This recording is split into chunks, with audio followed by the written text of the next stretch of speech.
Good afternoon, everybody. I am talking to you from Austin, Texas, in the United States.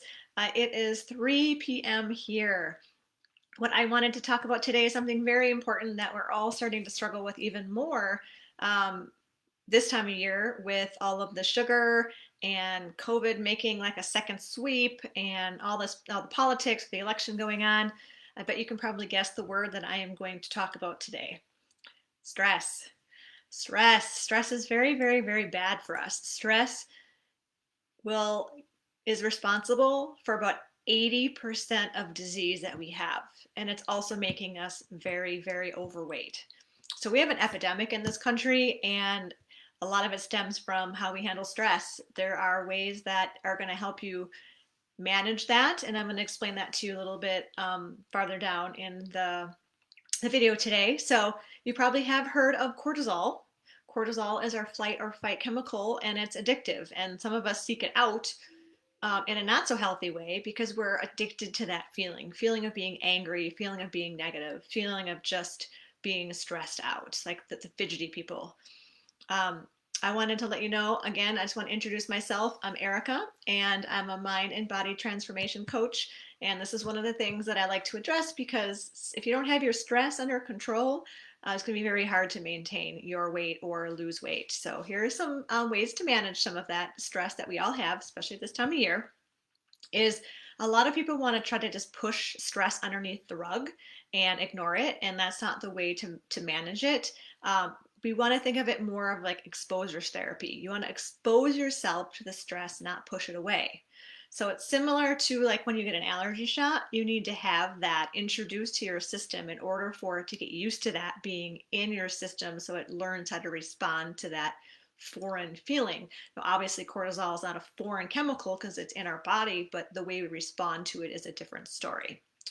So we we seek it out in a healthy way to be more aware of when we are stressed. So that's the exposure therapy. You want to be able to seek out that stress. So again, you're introducing it to yourself so you can become more acclimated towards it and learn how to handle it.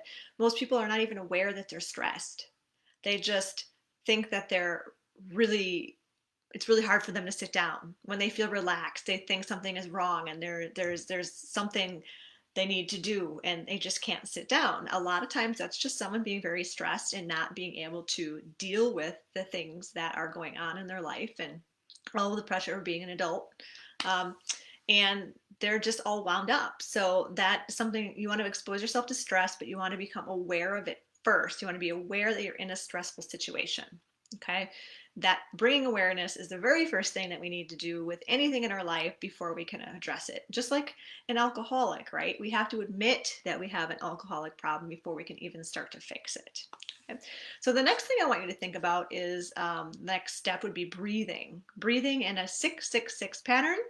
And that 666 pattern means you're going to inhale through your nose for 6 seconds. You're going to hold it for 6 seconds, and then you're exhale through your mouth for 6 seconds. So that should be pretty easy to remember. We want to slow down that breathing because it resets the automatic nervous system. And that's the primary mechanism in control of our flight or fight response system, which is the one related to cortisol.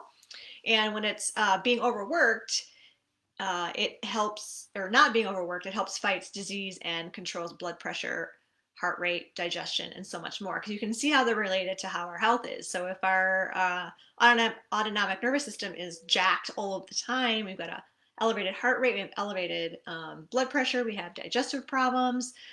We're starting to hold on to the fat more, so it's not letting us burn it. It's just a mess. It's just a mess of things, and then we're all just wound up tight, and we can't figure out how to get out of it because we think we're fine because everybody else is just like us. That's not true. If you can find just a couple minutes in the day to do some breathing, that helps. But you want to do these types of techniques while you're actually in a stressful situation so you can rewire that nervous system.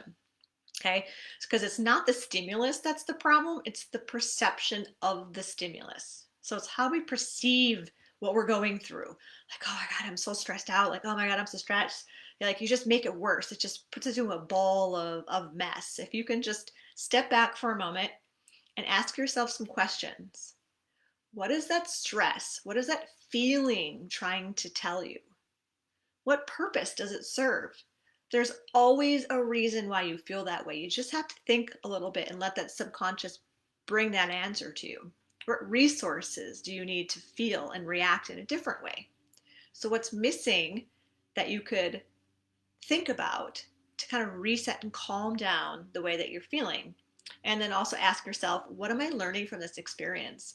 Everything our body's going through, again, is trying to tell us something. So we are trying to figure out what it's trying to tell us. And there's always a learning experience. So sit with that and journal and see what comes up. And it'd be great to hear what happens.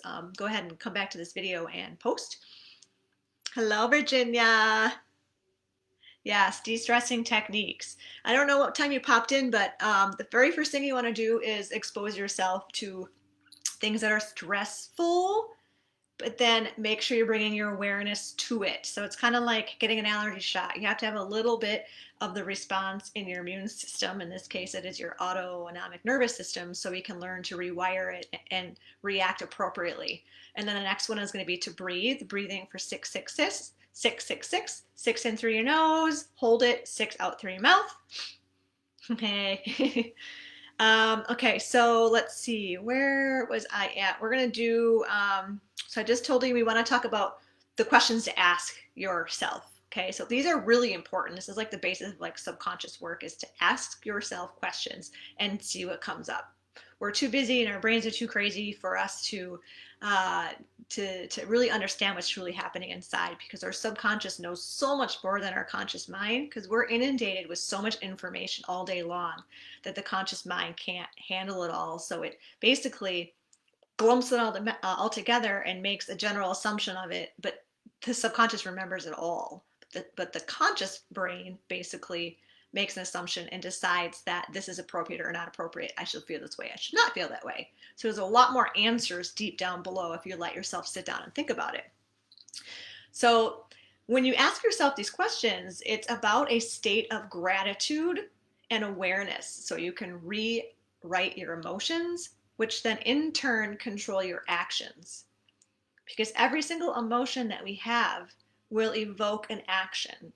We as human beings decide what that action is going to be based off of the information that has been put into our brains, which is our previous experiences and perceptions, and then we act upon that. So you can probably see how we can rewire how that thought process happens, so you can get out of that loop that you're in. So there's a lot of fear in general. So fear and stress are very similar. It's not practical, and we develop other fears again through those experiences, and they no longer serve a positive purpose anymore. It served a purpose in the past, but it no longer serves a positive purpose now. So that's why we have to ask ourselves those questions and become more aware of what our body's going through. And if you can go through this process of, again, just sitting in the moment, breathing, and asking yourself those questions, it's going to start rewiring that whole process, that whole feeling that happens. Just like when you get really mad at somebody, you can either choose to yell at them or you can choose to handle it a different way. It's no different. It's just catching it and then continually going through that process of relearning the new behavior. So if you can do this, if you overcome this, you're going to become unstoppable, and you're going to be able to do so many different things, because you're going to have your brain back. You're going to have your composure back. You're going to have more options and choices in your life if you can handle your stress.